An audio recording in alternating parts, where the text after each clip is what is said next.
네, 안녕하십니까. 네. 무슨 시간입니까? 무슨 과목이죠? 세법. 정확히 말하면 부동산 관련 조세입니다. 부동산 관련 조세. 세법이라고 하지만 모든 세금을 다 관리하는 게 아니고 부동산의 관련성을 가지고 있는 조세 이런 내용을 합니다. 또 부동산 관련 세금이라고 또 다 사용하는 것도 아니고 공공대 시험에 나오는 거 딱 정해져 있습니다. 그래 옛날에는 옛날도 아니다 불과 한 8, 9년 전까지만 해도 상속세, 증여세, 부가가치세까지 시험 다 쳤습니다. 지금은 상정세, 부가가치세는 시험 보면서 제외한다고 나오기 때문에 실제 시험에 나오는 건 세금은 다 5개밖에 없어. 취득 관련 세금의 취득세, 그다음 등록 면허세, 등기 등록 안 하는 거, 그다음 보유하는 동안의 재산세, 그리고 재산세 연장선상인 종합부동산세, 그리고 가지고 있다가 팔았을 때 양도소득세, 물론 소득 가운데 사업소득 가운데 임대소득, 특히 주택의 임대 그런 정도가 가끔 나오는 부분입니다. 그리고 취득 관련 세금 2개, 보유 관련 세금 2개, 양도 관련 세금 1개, 5개 정도 세금 가지고 문제를 출제하고 있습니다. 근데 양도소득세만 해도 충분히 좀 이해를 하고 내용을 보려면 시간 수가 한 8시간 이래 걸립니다. 8시간 정도. 취득세도 적어도 한 7시간, 6시간 그렇게 끝나는 거라서 주어진 시간은 딱 4주 밖에 없기 때문에 아마 1, 2월 달에 한꺼번에 취득해서 끝까지 내용을 다 이래 보지는 못할 겁니다. 그래서 아마 1, 2월 달에는 취득과 보유, 3, 4월 때는 보유와 양도, 5, 6월 달에 취득과 양도 이렇게 해서 5월 6 끝날 때까지 아마 각 단계 세금을 2번 정도 이렇게 들을 수 있도록 아마 이렇게 할 겁니다. 안 그러면 뭐 해야 된다? 날아가야 됩니다. 날아가면 진도만 끝났다. 진도는 끝났다. 내용은 모른다. 이런 내용이라서 가급적 내용이 할 수 있도록 하겠습니다. 부동산 관련 세금 우리 427조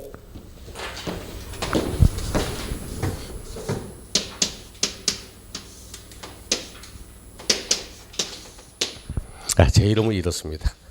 신일지, 한일자의 칼지자, 한 길로 가라고. 집에 아버님이 마음먹은 길이 있으면 내가 믿어줄 테니까 한 길로 가라고 그 이름을 일지 이렇게 지었답니다. 근데 애들 엄마는 이래 부릅니다. 날일자의 칼지자, 날마다 칼지자로 들어온다고 술 취해가지고 하여간에 신일지라고 합니다. 우리 세법 우리 427조 조세의 정의입니다. 427조 조세의 정의 427조 그렇죠. 조세의 정의는 시험과는 아무 관계 없습니다. 세금이라는 것이 무엇인가 시험과는 아무 관계 없고 다만 세금을 배우니까 세금이라는 게 무슨 뜻인가 보자는 거지. 대략 계략적인 개념만 포기했습니다. 조세란 국가 또는 지자체가 이래 시작하죠. 반드시 국가 지자체가 징수하는 것을 세금 이렇게 이야기를 합니다. 우리 잘못 사용하는 게 수도세, 전기세, 전화세 이런 말 아직도 합니다. 전기는 한국전력공사가 하는 거지 국가 지자체가 하는 게 아닙니다. 또 전화도 KT 등이 하는 거지 국가 등이 하는 게 아니야. 또 국가 지자체가 두 번째 줄 끝에 보니까 반대급부 없이 이래 말하죠. 세금은 반대적 급부가 없습니다. 내가 이 돈을 낼 테니까 너는 나한테 뭐 해줄 거냐 이런 게 없다는 거지. 전화 같은 경우는 전화를 이용하는 반대적 급부로 내는 겁니다. 전기도 마찬가지로. 그리고 수도는 지자체가요. 사실은 수도는. 하지만 상수도를 이용하는 대가, 하수도를 이용하는 대가로 내기 때문에 반대적 급부를 가지게 됩니다. 그래서 우리가 정확한 용어를 말하면 수도요금, 전기요금, 전화요금 이렇게 말하는 거지 수도세, 전기세 이렇게 말하면 안 됩니다. 국가 지자체가 무엇 때문에 만나는가? 그게 필요한 재정 경비의 충당을 목적으로 국가 등에 필요한 재정에 마련할 목적으로 사용을 하는 겁니다. 기본적인 원래 목적은 이렇다는 거지. 근데 법률이 정하는 내용을 따라서 법에 규정된 요건을 충족한 세금은 반드시 법률이 정하는 요건을 갖추었을 때만 세금을 받을 수 있습니다. 법은 어디서 만들죠? 법은 국회에서 누가 만듭니까? 국회의원들이 국회에 누가 뽑아요? 국민들이. 결국은 조세란 법률이 정하는 요건을 갖추었을 때 이 말은 국민이 뽑은 그 대표가 만든 법에 따라서 즉 국민의 동의하에 이루어졌다는 뜻입니다. 조세 법률주의, 조세 법정주의 이렇게 해서 과세권자의 과세권 남용을 막고 그리고 국민 재산권을 보호하자는 의미에서 반드시 법이 정하는 바에 따라서 세금을 받을 수 있다. 지금 이제 젊은 분들은 기억이 가물가물한데 옛날 TV에 38기동대 이런 거 있어요. 38기동대 국민나라 존본모하면서 왜 38기동대인가? 헌법 제38조, 헌법 38조가 모든 국민은 납세 의무가 있다. 기억나죠? 납세 의무. 진짜 더 정확한 말은 모든 국민은 법률이 정하는 바에 의하여 납세 의무가 있다. 법이 정하는 바에 따라서 뭐 어떤 세금을 낼 건가? 헌법 제59조 조세의 종목, 세금의 종류, 그리고 세율, 법이 정하는 바에 의한다. 조세의 종목과 세율은 법률이 정하는 바에 의한다. 이렇게 이야기를 하는 겁니다. 헌법 구석구석에도 세금이라는 것은 반드시 법이 정하는 바에 의해서 징수하도록 하고 있습니다. 이런 요건을 갖춘 개인이나 법인에게 즉 모든 사람들에게 직접적인 반대거부 없이 그 말은 간접적 반대거부는 있습니다. 세금을 내기 때문에 무엇이 된다? 국방이 된다. 세금을 내기 때문에 치안도 되고 도로도 닦고 그렇죠. 세금이 내니까 공원도 만들고 하는 거지. 하지만 직접적으로 주어지는 반대적 거부는 없습니다. 간접적 방식을 쓰는 거지. 근데 간접적 방식을 쓴다? 그럼 나는 창원시에 주소가 없습니다. 저 같은 경우도. 근데 창원시 주소는 없지만 창원시 오면서 도로를 이용할 수 있다 없다. 있잖아 그렇죠. 나는 분명히 창원시에 아무런 세금을 낸 게 없지만 창원시의 공원도 이용할 수 있고 도로도 이용할 수 있습니다. 이런 것들을 여러분이 개론 시간에 뭐라? 무임승차자. 무임승차. 아무런 돈을 내지 않고 내가 그 시설을 이용할 수 있다는 거지. 자, 이런 내용도 말하기도 합니다. 반대거부 없이 법률에 의하여 강제적으로 부과되는 금전거부. 원칙은 금전납부가 원칙입니다. 하지만 예외적으로 금전이 아닌 물건 납부도 가능할 수도 있습니다. 예를 들어 내가 상속을 받았다. 상속받았는데 건물 받았다. 뭐 한 50억짜리. 주택 받고 등등등 쭉 받아서 한 70억 정도를 받았는데 금전 받은 건 1억밖에 없다. 세금은 한 10몇 억이 나왔다. 현금이 없잖아. 그럼 네가 받은 그 부동산으로 세금을 납부할 수 있고 이런 것들이 있습니다. 뒤에 가면 이제 어떤 조세가 물납이 가능한지, 어떤 세금이 분납, 나누어 낼 수 있는 건지, 어떠한 요건을 갖출 때 분납과 물납이 가능한지 이런 내용들을 할 겁니다. 뭐 시험에 굉장히는 아니지만 가끔 물납 가능한 세금, 물납의 요건 이런 묻기도 하니까 자 이런 내용을 이야기하는 거고 428조 조세의 원칙 시험하고는 아무 관계 없으니까 그냥 참고적으로 나중에 상식 넓힌다는 선에서 한번 보시도록 하고 431조 조세의 분류 과세 주체에 따른 분류 그리고 과세 주체 다른 말로 뭐 과세권자 이런 과세권자 법률에 의해서 그 세금을 부과할 수 있는 권한을 가진 자를 과세 주체라고 이야기를 합니다. 그 말 그대로 과세 주체 앞에 있죠. 세금은 반드시 국가 또는 지자체가 하니까 국가가 주체가 되는 세금 당연히 국세라고 말할 거고 지자체가 주체가 되는 세금 지방세 이렇게 이야기를 하겠죠. 현재 우리 국세가 13가지 세금이 있고 지방세가 11개 세금이 있습니다. 24개 세금. 근데 국세가 이제 관세까지 포함하면 국세가 14개, 지방세라는 게 총 25개 세금 이렇게 나오게 됩니다. 그 가운데 국세 가운데 부동산에 관련성을 가지고 있는 국세 시험에 나오는 내용으로 한다면 소득세, 뭐 양도소득, 임대소득, 종합부동산세 시험에 내용 나오는 건 요거밖에 없습니다. 하지만 시험에 내용을 묻지 않아도 대표적으로 부동산의 관련성을 가지고 있는 국세, 부가가치세,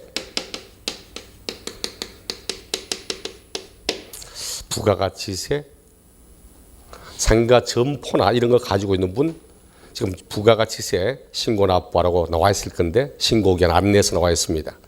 부가가치세는 7월 1일부터 12월 30일까지 발생한 그 부가가치가 내용을 이번 1월 달 25일까지 신고 납부해야 되기 때문에 저 같은 경우도 저 부가가치세 안내문 나와 있어. 여기까지 기간 안에 하라고 나와 있습니다. 부가가치세 나중에 업하시다 보면 부가가치세 굉장히 많이 쓸 겁니다. 실제 실무상에는 종합부동산세는 실무하고 아무 관계 없어. 단지 이제 주택을 취득하고자 하는 분들이 내가 지금 집을 가지고 있는데 이 집을 한 개 더 사면 종합부동산세가 어떻게 되냐고 묻기는 하는 거지 실무와는 관계없습니다. 실무는 거의 부가가치세가 월등히 많이 쓰일 거야. 부가가치세, 상속증여세, 농어촌 특별세, 인지세 이런 것들이 대표적으로 부동산의 관련성을 가지고 있는 국세 이렇게 이야기를 합니다. 지방세, 지방세 가운데는 부동산의 취득에 관련된 세금, 취득세, 등록면허세, 재산세, 시험에 역시 문제 나오는 세금 이거 세 가지밖에 없습니다. 그 대신 시험에 문제 나오지 않아도 부동산의 관련성을 가지고 있는 지방세, 지방자 붙여놓은 건 다 지방세입니다. 지방교육세, 지방소득세, 지방소비세 이런 내용들. 지방소득세 들어본 적이 있다 없다. 지방소득세. 통장 정리 안 하는구나 그렇죠. 통장 정리하면 이자 소득 얼마. 그 밑에 지방소득세 얼마. 지방소득세는 소득세가 나오면 반드시 그 뒤에 같이 나옵니다. 그나마 이자 소득 얼마 나오면 그 밑에 지방소득세 얼마 이렇게 나오도록 되어 있습니다. 지방소비세, 지역자원 시설세 이런 세금들이 대표적으로 부동산의 관련성을 가지고 있는 지방세 이렇게 말합니다. 그러니까 문제 낼 때는 소득세 문제가 한 5문제 정도, 종합부동산세 문제 1문제 정도, 취득세 문제 3개에서 4개, 등록면허세 1문제, 재산세 3문제 정도 보통 이렇게 냅니다. 그럼 5개, 6개, 7, 8, 9, 10, 11, 12, 13 하면 14 그리고 이제 지금 배우는 총론 문제 오늘 하는 총론에서 한 2문제 정도 이렇게 해서 16문제를 맞추게 됩니다. 오늘 가만히 봐요. 취득세 서너 개, 등록면허세 취득 관련 세금이거든. 취득 관련 세금이 4개에서 5개. 그다음 보유 관련 세금, 재산세, 종합부동산세 한 4문제 정도. 소득세 5문제. 결국은 취득 관련 세금 3분의 1, 보유 관련 세금 3분의 1, 양도 관련 세금 3분의 1 이렇게 비중을 맞추게 됩니다. 아니면 국세 3분의 2분의 1, 지방세 2분의 1 거의 비슷한 패턴 맞춰. 의도적으로 국세와 지방세 문항수 비슷하게 그리고 취득, 보유, 양도 관련 단계별 세금도 문항수가 비슷하게 이렇게 패턴을 짜고 있는 편들입니다. 자 이렇게 해서 일단 나중에 공부하실 때는 반드시 딱 5개 취득, 등록면허, 재산세, 종합부동산세, 소득세 여기 5개 항상 치중을 할 거고 과거에 5회 시험 때 딱 한 번 이 세금이 국세인가 지방세인가 구분해보라 문제 지금은 그런 문제 안 나옵니다. 문항수가 16개밖에 없는데 단순히 국세 지방세 구분하자 이런 문제 나오지 않으니까 그냥 참고적으로 이런 세금들이 대표적인 국세, 대표적인 지방세 이렇게 인다는 거 그거 보시면 될 거고 그 밑에 조세 수입의 용도에 따른 분류 뒷장 넘겨보니까 보통세, 목적세 이런 걸 나오죠. 대부분의 세금들은 다 보통세입니다. 즉 일반 세금이야. 일반 세금은 국가지자체가 세금을 징수하여 어디에 사용하는가 관계없습니다. 자기들이 펼쳐있는 예산에 편성해서 그냥 사용하면 됩니다. 하지만 목적세는 반드시 그 목적에만 써야 되지 절대 다른 용도로 옮겨 사용할 수 없도록 사용 목적을 딱 제한시키고 있는 것을 목적세 이렇게 말하고 있습니다. 과거에 우리 10회 이전에는 다음 조세 가운데 목적세 아닌 걸 골라보라고 또 목적세가 맞는 걸 묶은 걸 찾아보라고 가끔 진짜 가끔 나오는데 12회를 끝으로 그 이후에는 단 한 번도 내용을 물어본 적은 없습니다. 진짜 낸다면 지문 하나 정도 국세 목적세는 이런 세금이 있다 이렇게 낼 수는 있어도 한 문제를 낼 예는 전혀 없어. 참고적으로 보시면 됩니다. 그 밑에 보니까 국세 목적세, 교교농 세 가지가 있어. 교교농, 교육세, 교통에너지 환경세, 농어촌 특별세, 요 세 가지가 국세의 목적세입니다. 지방세 목적세, 지지, 지방교육세, 지역자원시설세, 이런 세금들이 지방세 목적세. 그냥 천문에 따라서 교교농, 지지 이렇게만 알고 있으면 됩니다. 뭐 시험에 문제 한 문제 나올 일이 없으니까 혹시나 본인이 촉이 있잖아, 촉이. 본인의 감각이 나는 나오지 싶은데 도저히 선생님은 안 나온다는 나는 나오지 싶은데 그럼 진짜 찝찝하면 시험 치기 직전에 그냥 교탁에다가 교교농 지지하는 적어놓으면 됩니다. 굳이 평상시에 외우고 있고 이럴 필요는 없는 내용이고.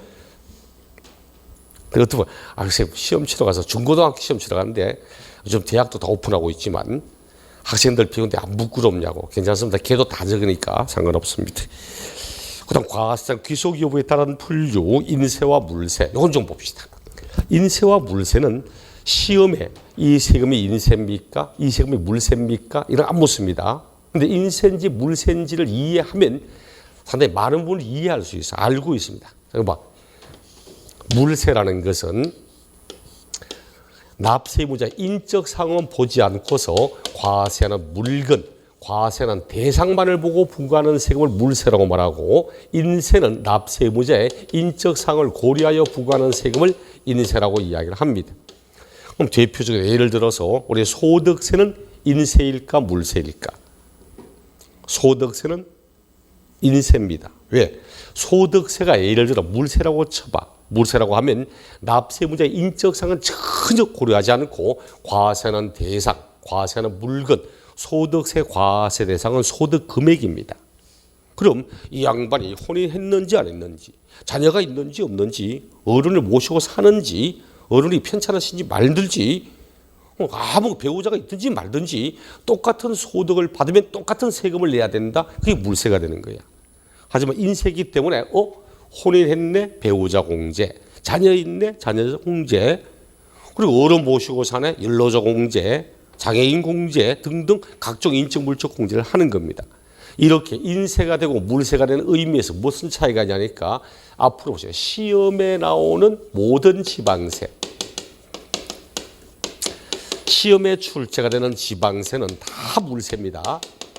그리고 시험에 나오는 국세는 모두 인세라고 보시면 됩니다. 괜히 쓸데없이 우리 교재 433쪽 위에 미니 강의에서 부동산 관련 인세와 물세 쭉 이 세금으로 절대 그렇게 쳐다보지 말 것. 왜? 밑에 물세 부가가치세 있죠. 인재세 있지. 얘들은 국세입니다. 국세지만 시험에 절대 안 물어. 우리가 하는 게 뭐다 지금? 부동산 관련 조세를 시험 치고자 하는 거지 세법의 학문적 연구하고자 하는 게 아닙니다. 시험의 내용만 알면 돼. 나중에 시험 치고 난 뒤에 좀 더 깊은 내용 보시고 싶으면 보시면 됩니다. 아무도 안 보더라면서도. 어쨌든 시험에 나오는 지방세는 모두 물세고 시험에 나오는 국세는 모두 인세입니다. 어떤 차이가 있냐고? 물세가 되면 납세지를 물건 소재지를 따라갑니다. 물건 소재지. 물건 소재지를 따라가도록 돼 있어. 그래 봐요. 우리 취득세 어디 낸다? 취득세, 취득한 물건 소재지에 냅니다. 등록면허세, 부동산 소재지에 냅니다. 재산세, 재산 소재지에 내야 됩니다. 종종 나와요. 취득세 문제 물으면서 취득자 주소지를 납세지로 한다고 부동산 소유자의 주소지 다 틀려. 반드시 원칙적으로 물건을 따라가도록 하고 있습니다. 하지만 인세가 되면 인적사항에 따라서 납세지를 그 사람의 주소지로 따라갑니다. 납세지가 그 사람의 주소지. 여기에 따라가도록 돼 있어. 그래 우리 법에도 소득세법 나올 때는 양도자가 거주자, 대한민국에 주소고서가 있는 사람이라면 그 사람의 주소지 또는 거소지로 한다. 이렇게 말하고 종합부동산세법에서 납세지는 소득세법 규정을 준용해서 함께 사용하기 때문에 항상 국세가 나오면 그 사람의 주소지 내는 겁니다. 왜? 국세는 말 그대로 국가의 세금이야. 전국 어느 세무서에 내든 다 국고로 귀속됩니다. 그럼 어디 내는 게 제일 편할까? 네 살고 있는 주소지 내는 게 제일 편한 거야. 내가 서울에 부동산을 취득했다가 팔았다. 양도소득세 서울 세무서 가서 내라. 그럴 필요 없잖아. 왜? 어느 세무서에 내든 다 국고로 갈 것이기 때문에. 항상 쉽게 보시면 돼. 또 물세가 되면 원칙으로 개별과세합니다. 물건별로 개별과세 하도록 되어 있습니다. 이게 원칙이야. 보세요. 물세, 인적상을 보지 않거든 누구의 것인가? 이거 볼 필요 없습니다. 이 물건이 얼마짜리인가? 이래 보는 거지. 그럼 나는 주택을 한 200채 가지고 있다 쳐봐. 주택을 200채를 가지고 있다. 재산세를 낼 때 누구의 주택인가? 이런 거 안 봅니다. 물건만 쳐다봅니다. 이 집은 얼마, 이 집은 얼마, 이 집은 얼마 봅니다. 그래서 아무리 많은 주택을 가지고 있어도 하나하나 물건별로 각각 개별적으로 과세하지 합산과세를 하지 않습니다. 근데 인세가 되면 인세가 딱 되면 갑의 집이네. 이것도 갑의 집인데 이것도 갑의 집인데 인적상을 보잖아. 같은 사람의 집이네. 그럼 합산과세 하는 겁니다. 소득세가 물세라면 이 소득 아무 관계 없어. 하지만 인세이기 때문에 갑의 소득이네. 이것도 갑의 소득인데 이것도 갑의 소득인데 합산하여 종합과세 이렇게 하면 종합소득세가 나는 거지. 얘는 합산과세 하도록 되어 있습니다. 이게 아무것도 아닌 것처럼 보이죠. 실제 시험에 납세제에 관한 거 합산하는 거 여부 종종 냅니다. 종종. 아마 27회 시험 때도 재산세 문제를 내면서 한 사람이 여러 개 주택을 보유한 경우 주택가액을 합산하여 세액을 산출하여야 한다고 틀렸다 정답 이런 겁니다.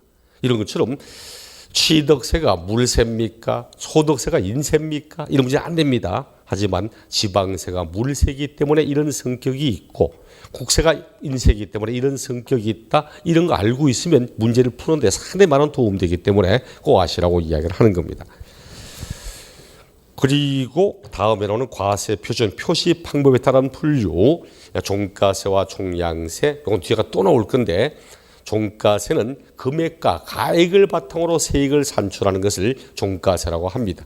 따를 종자에 가액에 따라서 이런 말이죠. 대신 일부 세금들은 금액이나 가액에 따르지 않고 수량이나 면적, 건수, 용적 등에 따라서 세액을 산출하는 이런 내용들도 있습니다. 그리고 온천수 개발한다. 온천수 개발은 물 1리터당 얼마 이렇게 받자는 거지. 컨테이너 하나당 얼마 이런 식으로 받는 것을 종량세라고 이야기를 합니다. 아마 잠시 후에 이와 관련 내용 뒤에 또 나올 거니까 그때 가서 내용을 보도록 하고 그 다음 뒷장 넘겨 434쪽 조세 독립성에 따른 분류 이도 가끔 나와 시험에 가끔 세금 가운데서는 이런 게 있습니다. 지금 독립세 다른 말로 본세 이렇게 말하고 부가세라는 게 있어요. 부가세.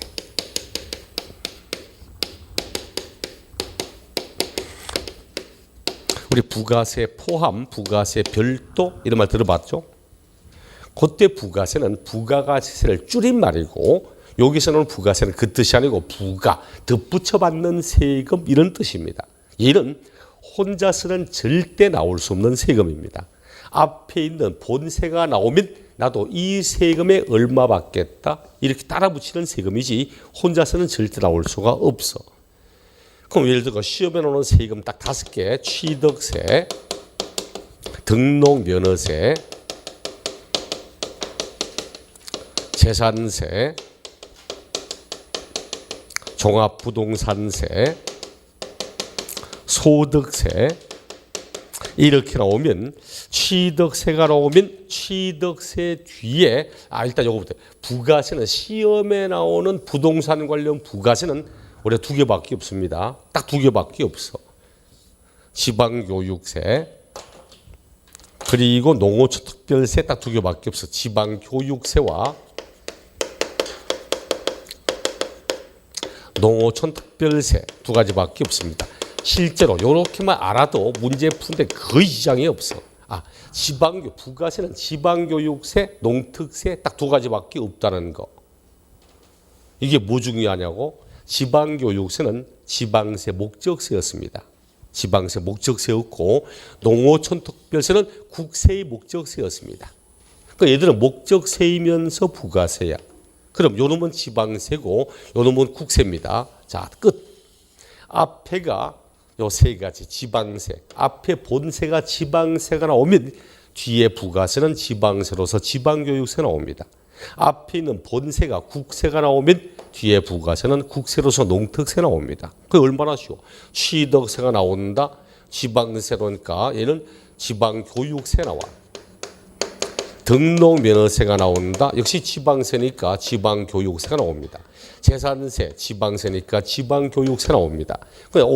여러분 나중에 7월 달에 재산세 하면 고지서 한번 보세요. 재산세 얼마 하고는 그 밑에 칸에만 지방교육세 얼마 이렇게 나와 있을 겁니다. 지방교육세 얼마라고 재산세 납부 세금에 딱 정확히 20%가 적혀져 있을 겁니다.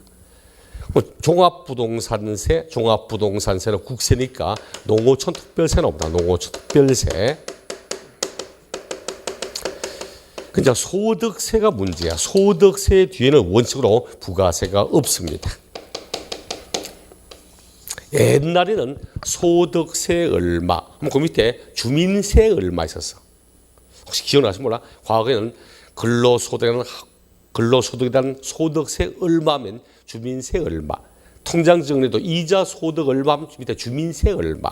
소득세 10%에 해당하는 주민세를 반드시 따라 붙였는데 지금은 받지 않습니다. 지금은 소득세 나오면 지방소득세 나옵니다. 지방소득세는 독자적으로 따로 나올 수도 있기 때문에 부가세라 말하지 않지 실제로는 소득세에 대한 지방소득세가 반드시 따라오기 때문에 법률론 관계는 아닌데 사실혼 관계처럼 함께 살고는 있습니다. 그렇다고 법적으로 당신 부부냐 이런 말하면 그건 아니라고 이야기해야 되기 때문에 원칙은 소득세 뒤에는 부가세가 없습니다.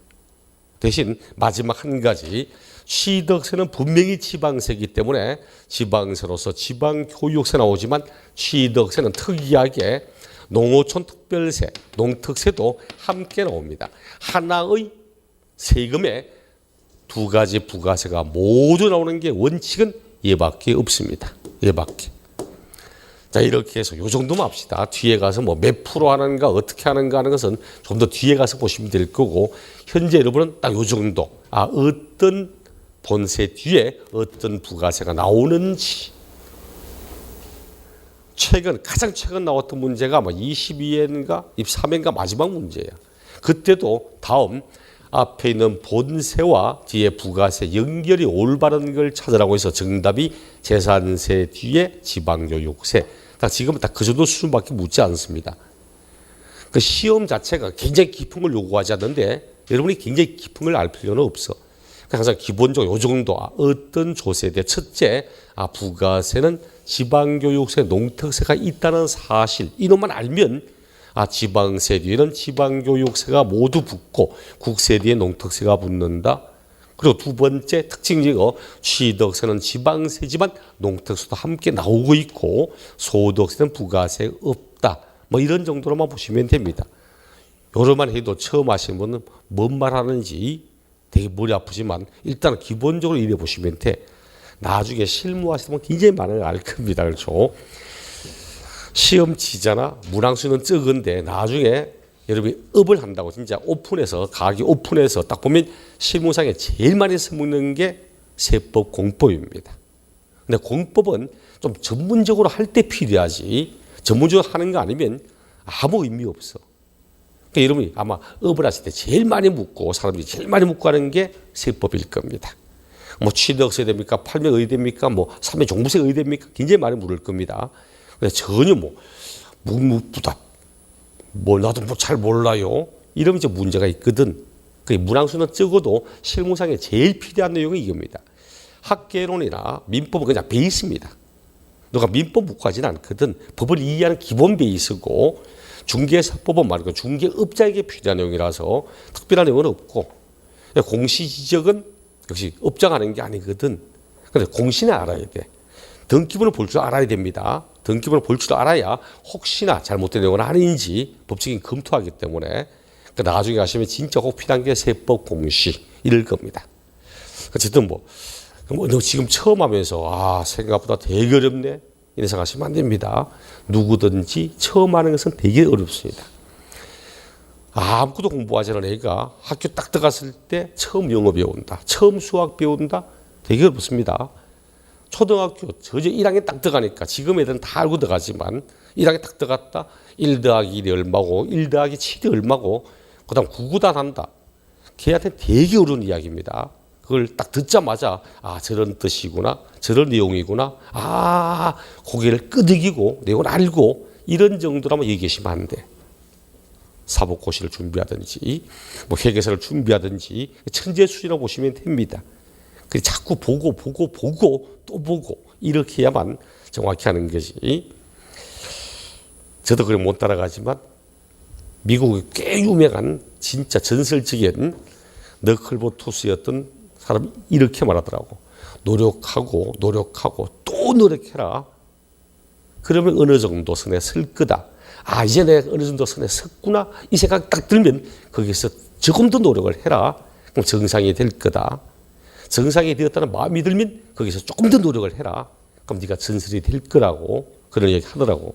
그런 것처럼 처음 듣고 머리 끄덕이고 안 하기 때문에 자꾸 듣고 하시면 됩니다. 공부하시고. 그 다음 434쪽 밑에 조세의 증가유부 세금을 떠넘길 수 있는가? 이 역시도 1회부터 지금까지 단 한 번도 시험 낸 적 없습니다. 크게 신경 쓰지 말고 435쪽 과세 대상에 따른 분류 얘도 아무 관계 없어. 요즘은 이렇게 분류하는 사람 아무도 없기 때문에 저 보실 필요가 없습니다. 어느 학자도 지금 이렇게 분류 안 합니다. 그 다음 뒷장을 넘겨보니까 부동산 활동에 따른 분류 요거는 아셔야 되지 또. 세금을 할 때 세금 가운데서는 이런 게 있습니다. 부동산을 취득할 때 부과되는 세금, 보유할 때, 양도할 때 취득 단계에서 부동산의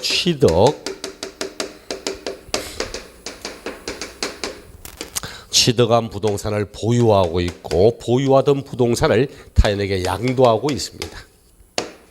그냥 한번 여러분 이렇게 할게요. 취득과 양도에 관련된 세금을 유통과세, 거래과정의 세금이라고 거래과세 이렇게 말할 거고 가지고 있는 동안에 부과되는 보유과세 이렇게 이야기를 합니다. 우리 부동산 취득할 때 내는 가장 대표적인 세금 당연히 취득세, 그렇죠? 취득세. 그 다음 등록면허세, 과거에는 취득 따로 취득한 것에 대한 등기 등록 따로 해서 등록세, 그 취등록세 이렇게 했거든. 지금 이제 취득세, 그리고 등록면허세, 등록세와 면허세를 통합시켜서 등록면허세 합니다. 그리고 상속세, 증여세, 무상취득이잖아. 그렇죠? 무상취득. 거기에다가 보유과정의 세금, 재산세, 종합부동산세, 지역자원 시설세, 특정 부동산에 관련된 지역자원 시설세, 재산분 주민세 이런 것도 있을 거고 양도소득세, 양도할 때 양도소득세 이렇게 합니다. 실제 시험에서 이 세금이 취득 관련 세금인가 보유 관련 세금인가 이렇게 묻는 문제는 거의 없어요. 요거 가지고 문제를 내면 그 양반은 진짜 착한 분입니다. 하지만 문제는 무엇이냐니까 문제는 이거야. 나는 취득할 때도 내는데 보유할 때도 내요. 또 보유할 때도 내는데 양도할 때도 내. 또 취득할 때 내고 보유시는 내지 않고 양도할 때 내는 세금 이렇게 양다리 걸치거나 하는 애들이 있어. 또 취득할 때도 내고 보유할 때 내고 양도할 때 내고 다 내는 모든 과정에서 다 나오는 세금들도 있습니다. 어떤 세금이 취득할 때도 내고 보유할 때도 내고 이렇게 되는 건지 어떤 세금이 있을까? 어떤 세금이 취득할 때도 내야 되는데 보유할 때도 내고 할까? 여기 있습니다. 지방교육세. 지방교육세는 취득세 뒤에도 나와. 등록면허 뒤에도 나와. 즉 취득할 때. 또 재산세 뒤에도 나와. 보유할 때도 낸다는 이야기야. 보유할 때도. 그 취득과 보유 시에 걸쳐 나온 애가 바로 지방교육세입니다. 단 양도 시에는 나올 수가 없습니다. 이런 문제를 출제할 때 옛날에 종종 내서 실제 종종 내면서 다음 부동산의 취득과 보유 시에 부과될 수 있는 조세는 이렇게 내기도 있고 다음 부동산 양도 시에는 부과될 수 없는 조세는 이렇게 내기도 했습니다.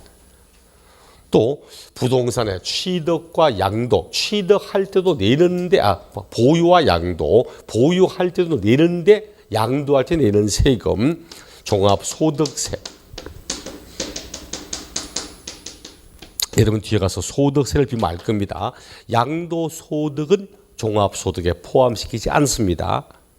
양도와 퇴직소득은 종합소득에 포함시키지 않고 양도소득은 양도소득만 따로, 퇴직소득은 퇴직소득만 따로 계산합니다. 그 양도소득, 퇴직소득을 뺀 나머지 근로소득이든 사업소득이든 이자소득이든 배당소득, 연금소득이든 나머지 소득은 1년 동안 발생한 소득을 모두 합쳐서 종합소득세 이렇게 합니다. 그럼 아니 부동산을 가지고 있는데 무슨 소득세 나와? 부동산을 보유하면 소득세 나옵니까? 부동산 가지고 있다. 소득세 나와요? 그게 아니라고 하시는 분은 본인에게 상가, 점포나 건물 등이 없다는 것을 남에게 지금 드러내고 있는 거야. 내가 상가, 점포 가지고 있잖아. 타인에게 임대하잖아. 임대하면 임대소득 나올 거 아니냐. 그렇죠. 또 그거 팔아봐. 팔면 양도소득이지. 근데 소득은 팔았다고 다 양도소득 아닙니다. 팔았을 때 일시적이고 우발적으로 팔면 양도소득인데 계속적이고 반복적으로 팔기 시작하면 부동산 매매업 사업소득입니다. 똑같은 자산의 양도라도 일시적이고 우발적이냐 계속적이고 반복적이냐 따라서 양도소득이 될 수도 있고 사업소득이 될 수도 있습니다. 그럼 가지고 있는 동안 임대하면 임대소득, 일시적이 아니고 계속적인 반복적 양도라면 사업소득, 종합소득세 나와. 근데 문제는 얘는 종합소득세 물으려고 하는 게 아니고 이거 앞에 있죠. 지방소득세. 소득세 나오면 지방소득세 반드시 따라 붙인다고 지방소득세 이거 하려고. 또다시 취득하고 양도할 때 이건 취득하고 관계없고 취득할 때도 내는데 양도할 때 내는 세금 인지세. 인지세는 취득할 때도 내고 양도할 때 냅니다. 보유와는 전혀 관계없어. 인지세는 말 그대로 인지 세길 인자입니다. 세길 인자 보통 도장인이라고 하기도 하고 여기는 이제 세길 인자입니다. 세길 인자 인지 어디에 새긴다고? 종이 짓자. 종이에 새긴다는 얘기예요. 내가 부동산을 취득했다는 것을 과세 문서에 작성할 때 팔았다는 걸 문서에 작성할 때 그 과세 대상 문서를 작성할 때 내는 세금을 인지세라고 합니다. 이렇게 취득하고 팔았다는 사실이라는 세금이야. 또 취득할 때, 보유할 때, 양도할 때 다 나오는 세금 여기서 우리 종합 농어촌 특별세는 부동산을 취득했다 농특세 나옵니다. 가지고 있다 종합부동산세 농특세 나옵니다. 팔 때는 없는데 양도소득세, 소득세를 감면받기 시작하면 농특세 나옵니다. 그래서 농어촌 특별세는 취득할 때도 나오기도 하고 보유할 때 나오기도 하고 양도할 때 나오기도 합니다.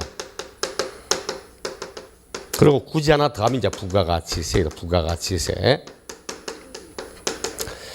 부가가치는 사업적 목적으로 부동산을 취득하면 매입에 대한 부가가치세, 매입세금, 팔 때 매출에 대한 세금, 가지고 있는 동안 임대하면 임대소득에 대한 부가가치세 나오기 시작합니다.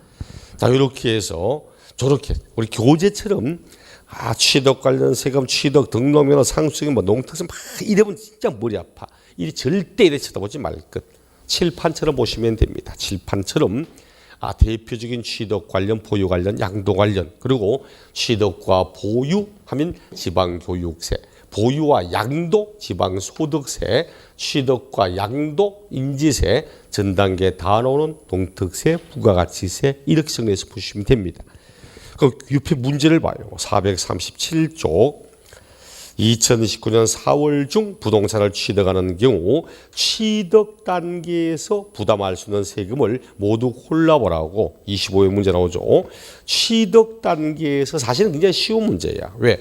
취득 단계에서 하니까 기업, 재산세, 디귿 종합부동산세 이게 전부 가지고 있는 동안 내는 거지 취득 단계 상관없잖아. 그렇죠? 얼마나 쉬워. 밑에 봐. 1번, 2번, 3번, 4번 전부 3개씩이잖아. 그러니까 기업과 디귿 빼고 나면 나머지 대합시 이래 찾아도 되는데 정상적으로 하면 니연, 농어촌 특별세 요거 봐요. 농특세는 취득, 보유, 양도 다 나오니까 취득 단계에서 부담할 수 있지.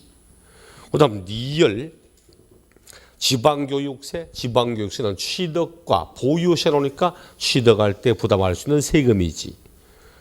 그다음 마지막 인지세, 인지세는 취득과 양도세 나오니까 취득할 때 부담될 수 있는 세금이지. 그래서 정답 그렇게 찾는 겁니다. 하지만 이 양반이 문제를 내는 분이 참 착한 분이지. 사실은 취득 단계 사는 순간부터 보유 관련 세금 2개 빼버리면 나머지가 정답이라서. 하지만 정상적인 시험의 의미는 이런 식의 내용을 당신이 이해하는가? 이런 식의 문제였습니다. 그 다음 조세 관련 용어의 청이 쭉 넘겨서 큰 의미 없는 거라서 납세자도 그렇고 뒤에 납세지도 그렇고 납세지 봐요. 439쪽에 납세지 이렇게 쳐다보지 말라고 했죠. 제가 앞에 항상 지방세는 어디 낸다? 지방세는 사람 따라간다, 물건 따라간다, 물건 따라가야 됩니다. 아니 창원시에 있는 상가 건물을 서울에 있는 사람이 집을 취득하고 지방세 취득세 내면서 나 서울 사람이니까 취득세 서울에 내고 잃어버리면 창원시는 바보 아닙니까? 그럼 반드시 지방세는 그 물건 있는 지자체에다가 세금을 내고 물건 지자체가 세금을 가져가는 겁니다. 항상 지방세가 나오면 물건 소재지, 구국세가 나오면 그 사람의 주소지 이에 따라가면 됩니다. 440조 과세기간 법정신고기한 441조 볼게요. 441조 과표와 세율 그 뒷장으로는 조세의 징수 이건 연결되어 있기 때문에 쭉 이어서 함께 보면 됩니다. 실제로 여러분 이제 세금을 문제를 이해하기 위해는 요 부분부터가 진짜 좀 이해를 해야 되는 부분이야. 과세 표준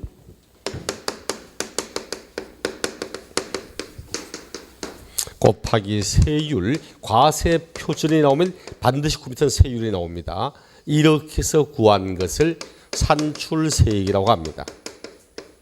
우리 법의 용어를 이렇게 말해.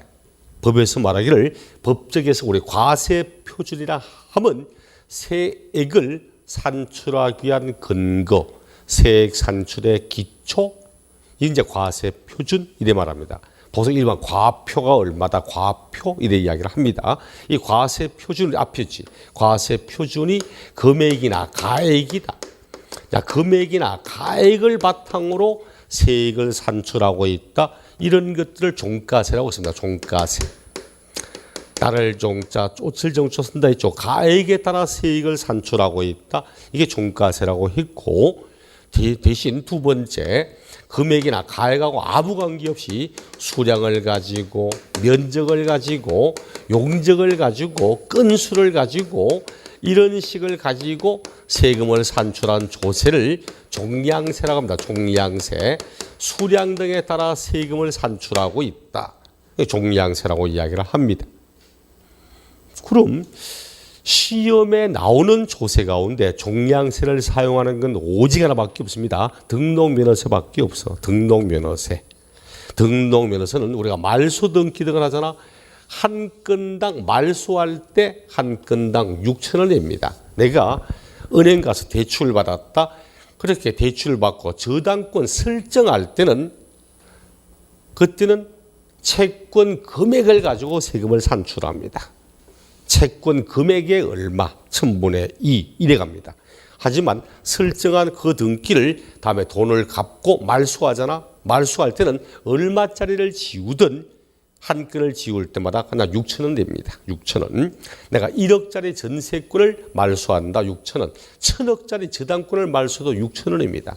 건수에 따라서 하도록 돼 있어. 이렇게 과세 표준을 금액이나 가액을 가지고 하는 것을 종가세라고 하고 금액, 가액이 아닌 수량 등을 가지고 하는 것을 종량세라고 이야기를 합니다. 이게 뭐 의미 있다고 봐. 과세 표준이 종가세가 되면 세율을 무엇으로 하는가 하는 거지. 세율을 퍼센테이지로 합니다. 비율로 합니다. 그리고 어떤 분이 아니 세율이니까 당연히 비율 나올 거 아니냐고. 그럼 여기 봐요. 이거 한 건을 지운다. 한 건당 얼마? 6,000원 이래가는 거잖아. 여기다가 곱하기 세율 퍼센테이지 이러면 된다 안 된다? 이러면 세금의 액수란 게 나올 수가 없습니다. 한 건당 수량 한 개당 10% 받겠다. 한 개 10% 받으면 세금 얼마 받으면 돼? 0.1개 받으면 되네. 물 1리터당 10% 받겠다. 0.1리터 받으면 되네. 세금이 물로 보이는 건 아니잖아. 그래서 봐. 과세 표준을 종량세를 사용하면 세율이 금액으로 나옵니다. 그래야만 한 건당 6,000원 하면 세금 6,000원 내면 되는 거야. 한 개당 10원, 그럼 두 개면 20원, 세 개면 30원 내면 되는 거야. 그래서 과세 표준을 종량세로 사용하면 세율 자체가 금액으로 나옵니다. 그래서 이를 뭐라고 하니까 정액세라고 합니다. 정액세.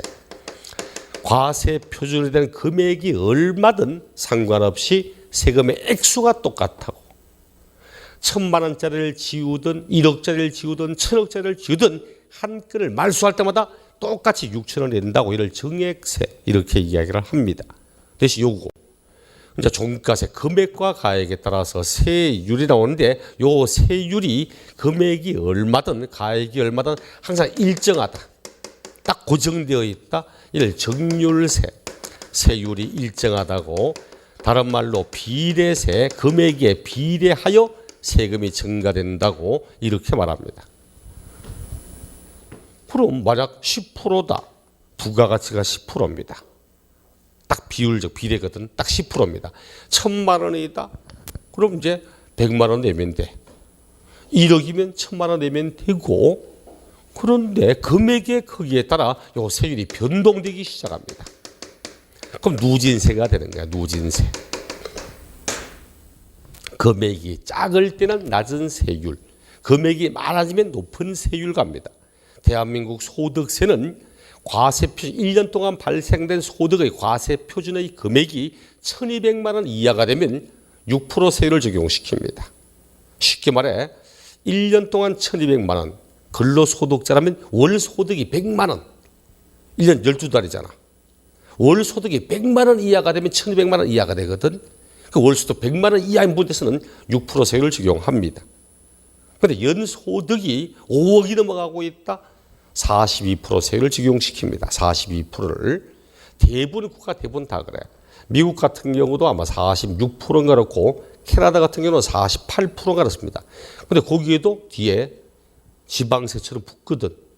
우리가 국세 지방세면 우리 국세 소득세 뒤에 10% 지방소득세 붙이듯이 미국은 연방세가 있고 주세가 있기 때문에 결국 연방세가 국세택이고 그리고 이제 근데 주세가 지방세택이기 때문에 근데 우리나라는 예외가 없지만 미국 같은 경우는 잘 사는 주는 주세를 안 받거든. 왜? 주 재정에 관련된 건데 주에 살고 있는 사람에게 돈 안 받아도 그 주의 재정이 충분하면 받을 필요가 없는 거야. 그 텍사스 같은 경우는 주세가 없습니다. 연방세만 받지. 텍사스 받는 게 아니고 텍사스주는 주세가 없어요. 그래 옛날에 추신수가 뉴욕 양키즈하고 텍사스하고 두 군데 비슷한 금액을 주겠다는데 텍사스로 갔잖아. 왜? 비슷한 금액 받으면 주세를 안 받는 쪽이 월등히 유리하거든. 주세가 그 20몇 % 차지하기 때문에 월등히 유리합니다. 요번에 유원지는 토론토 갔잖아. 토론토 같은 경우는 좀 그래요 사실. 캐나다라서 캐나다는 세금이 좀 많은 편들입니다. 대신 거기에 대한 복지를 확실하게 이해를 해주지만 어쨌든 뭐 토론토 가는 것보다는 또 다른 쪽으로 약간 더 세금을 따져보고 하면 다른 쪽 가는 게 좀 유리해 싶은데 어쨌든 뭐 토론토 큰 건인데 이런 것처럼 세금이 우리 누진세는 재산과 소득에 관련되어 많은 재산을 가지고 있다. 고가의 재산을 가지고 있다. 많은 소득을 벌고 있다. 거기에 대해서 누진세를 씁니다. 여러분이 이거 봐. 취득세, 등록면허세처럼 행위를 보고하는 세금은 누진세 없습니다. 반드시 누진세는 재산세, 종합부동산세, 상도소득세는 재산과 소득에 관련된 세금에 대해서만 누진세라는 게 나오기 시작합니다. 그 5가지 세금 가운데 취득과 등록면허는 누진세 없습니다. 재산세부터 재산세, 종합부동산세, 소득세 이런 세금의 누진세가 나올 겁니다. 자, 이렇게 세금을 산출한다는 것이 그 교재도 보니까 과세 표준 세액 산출의 기초를 말하며 그것이 수량이 되면 종량세가 되고 가액이 되면 종가세가 되는 거고, 두 번째 세율, 세액을 산출하기 위하여 과세 표준에 곱하여지는 비율이나 금액 하지 마. 과세 표준에 곱하여지는 비율 요거 또는 금액 정액세가 되는 겁니다. 거기에 따라서 세율의 표시 단위에 따라서 정률세가 되기도 하고 정액세가 되기도 하고, 그다음 뒷장 넘기니까 뭐 비례세가 되기도 하고 누진세가 되기도 하고 이렇게 말하고 있죠. 하지만 그런 내용보다도 이해하시면 참 편해. 종가세 되면 퍼센트세가 나오면서 그 비율이 일정하면 정률세, 변동될 수 있다면 누진세 이렇게 말하고, 종량세 그러면 정액세가 나온다고 말하고, 그다음 뒷장 넘겨 442쪽에 세율 적용 방법에 따른 분류 2번 별표 표준세율, 2번 별표 딱 표준세율에 딱 별표 쳐서 앞에 제한세율, 다른 말로 고정세율, 일정세율은 고정세율 이래 말하기도 하고, 제한세율도 의미 없고 표준세율 그 내용은 알아야 되고, 표준세율은 잠시부터 할까? 잠시 쉬었다가 표준세율, 그리고 밑에 조세의 징수 보겠습니다. 이거 지우지 마시고 지금 뒤에 쭉 이어지는 부분이라서 같이 보겠습니다.